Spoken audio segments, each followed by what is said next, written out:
మన రక్షకుడు ప్రభు అయిన యేసుక్రీస్తు నామమున మీ అందరికీ నా వందనాలు తెలియజేసుకుంటున్నానండి. అందరు ఎలా ఉన్నారండి? బాగున్నారా? మీ అందరు బాగుండాలని మనస్ఫూర్తిగా కోరుకుంటున్నాను. మనము ప్రతిరోజు బైబిల్ గ్రంథం చదువుకుంటున్నాం కదా. ఆదికాండము 5వ అధ్యాయము మనము నిన్నటి దినాన్న 8 నుంచి 20 వచనాలు చదువుకున్నాము. ఇవాళ 21 నుంచి 32 వచనాలు చదువుకుందాము. హానోకు 65 ఏండ్లు బ్రతికి మెతుషేలును కనెను. హానోకు మెతుషేలును కనిన తర్వాత 300 ఏండ్లు దేవునితో నడుచుచు కుమారులను కుమార్తెలను కనెను. హానోకు దినములన్నీయు 365 ఏండ్లు.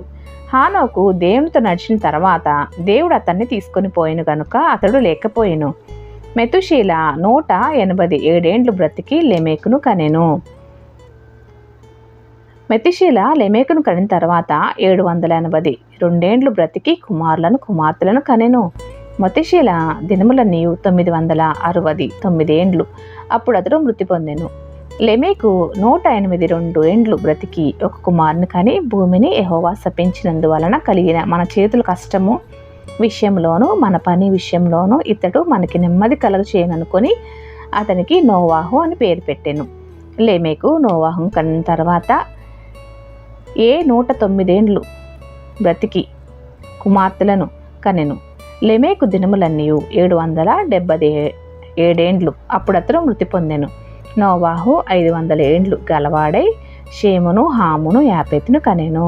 చూశారు కదండి, మనకి ఈ రోజుతో 5వ అధ్యాయం అనేది కంప్లీట్ అవుతుంది.